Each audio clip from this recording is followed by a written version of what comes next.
Let's redraft the first round for the second half of the season. Up next on Fantasy Baseball Today in 5.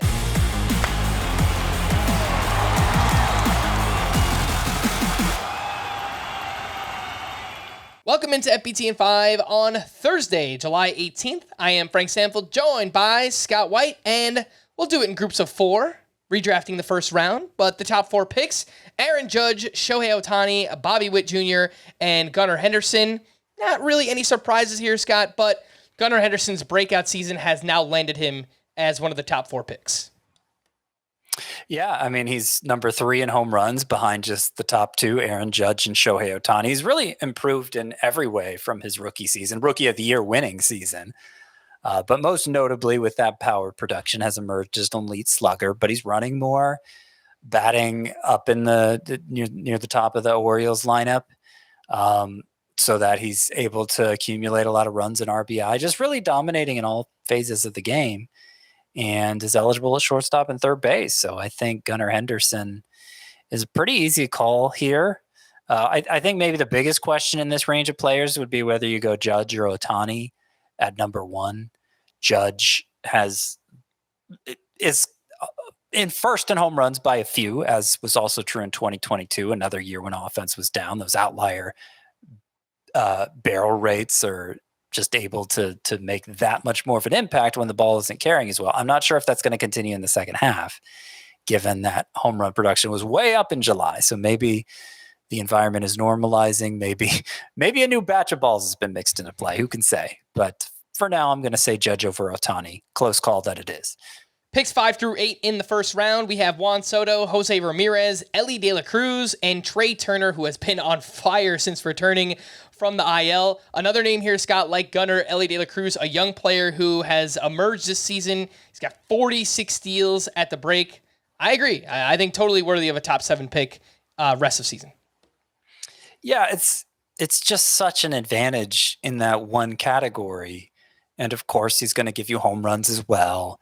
The runs are outpacing the RBI, but the combined total should be good. Should be good enough to justify a first round pick. It's just a question of how much you're going to stress over the batting average, which entering the second half, 256, that's not bad. That's probably closer to the high point for Elly De La Cruz than the low point, which might be somewhere around 220 with as much as he strikes out. And we've seen swings in that batting average throughout the season.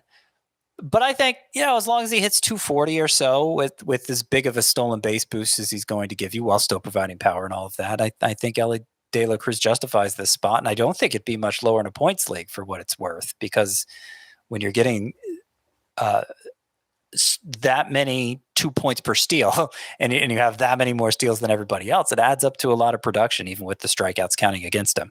Yeah, in a points league this year, Elly De La Cruz is the 7th best hitter in head-to-head points. So that might surprise some people, but with as many steals as he provides, yeah, it's been a pretty awesome first half so far for Elly De La Cruz.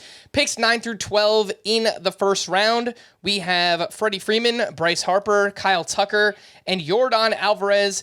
Obviously, Scott, we're still waiting to learn more about Kyle Tucker. When will he be back? He dealt with that shin injury. Maybe it was a bone bruise, but it sounds like he could start a rehab assignment early in the second half. Maybe he's back sometime late July. Yeah, it sounds like it's still pretty vague. And so what concerns me about that is they've been dangling this whole time the prospect of Tucker returning soon. I remember at first this was considered a day-to-day injury, and then it was going to be a minimum IL stint. And here we are a month later, and we still don't know exactly when Kyle Tucker is returning. So that does make me nervous.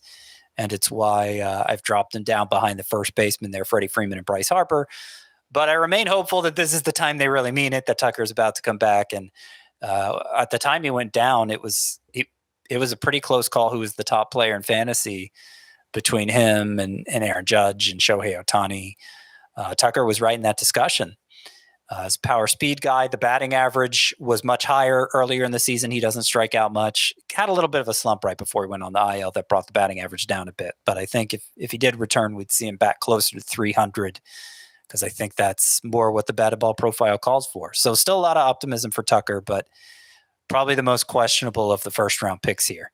Before he got hurt, Kyle Tucker, 19 home runs, 10 steals, his 150 game pace, 47 homers and 25 steals. So yes, he was having an even better season, a career year for Kyle Tucker before he got hurt, and hopefully we will get that same player once he returns. For more extensive fantasy baseball coverage, listen to the Fantasy Baseball Today podcast on Spotify, Apple Podcasts, the Odyssey app, or anywhere else podcasts are found. Thanks for listening to Fantasy Baseball Today in 5, and we will be back again tomorrow.